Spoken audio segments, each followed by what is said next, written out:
আপু, লিঙ্কডইনে ব্র্যাকের পেজে একটা সার্কুলার দেখলাম, ব্রিজ রিটার্নশিপ প্রোগ্রাম নামে। এটা সম্পর্কে কি আপনার কোনো ধারণা আছে? এটা হচ্ছে মূলত নারী পেশাজীবীদের জন্য, যারা একসময় হয়তোবা প্রফেশনাল লাইফে ছিলেন, কিন্তু মাঝখানে কোনো কারণে হয়তোবা কাজ থেকে ব্রেক নিতে হচ্ছে। এখন তারা হয়তোবা আবার কাজে ফেরত আসতে চান, এটা মূলত তাদের জন্য। কি ধরনের বিরতি? উম, ধরেন কেউ হয়তোবা মা হয়েছেন, তার ওই সময় হয়তোবা কোনো কারণে কাজ থেকে ব্রেক নিতে হতে পারে। অনেক সময় ফ্যামিলিকে সাপোর্ট করার জন্য হয়তোবা ক্যারিয়ারে ব্রেক নিতে হচ্ছে। এমনও হতে পারে যে হায়ার সার্ভিসের জন্য ক্যারিয়ারে ব্রেক নিয়েছে, এমনটা হতে পারে আর কি। আমি কি এই ধরনের প্রোগ্রামে অ্যাপ্লাই করতে পারবো? হ্যাঁ, কিছু কন্ডিশনস আছে। যেমন আপনি যদি আপনার ব্যাচেলার্স কমপ্লিট করে থাকেন, আপনার যদি কাজের অভিজ্ঞতাটা ৩ বছরের হয়ে থাকে এবং আপনার যে ক্যারিয়ার ব্রেকটা আছে সেটা যদি কমপক্ষে ১ বছরের মতো হয়ে থাকে, তাহলে ডেফিনিটলি এপ্লাই করতে পারবেন।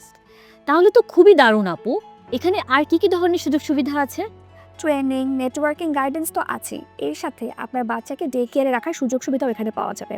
আর স্যালারি, ইন্স্যুরেন্স বেনিফিট এগুলো তো আছেই। আপু, এটা কতদিনের প্রোগ্রাম? এটা মূলত ৬ মাসের ওয়ার্ক অ্যাটাচমেন্ট। এখানে ফুল টাইম কাজের পাশাপাশি স্কিলস ডেভেলপমেন্টেরও সুযোগ থাকবে। তাহলে ৬ মাস শেষ হয়ে গেলে এরপরে আমরা কি করব? এই প্রোগ্রামটা হচ্ছে মূলত এভাবে তৈরি যাতে আপনি আপনার হারানো কনফিডেন্সটা ফেরত পান এবং একই সাথে আবার নতুন করে যেন কাজে ফেরত আসার জন্য নিজেকে প্রস্তুত করতে পারে সেজন্য। তাহলে যারা ক্যারিয়ারে আসলেই ফেরত আসতে চায়, এটা তো তাদের জন্য অনেক বড় একটা অপরচুনিটি, তাই না? একদম, মানে ক্যারিয়ারে ব্রেক মানেই থেমে যাওয়া না, এই সুযোগটাই হতে পারে আবার ফিরে আসার শুরু।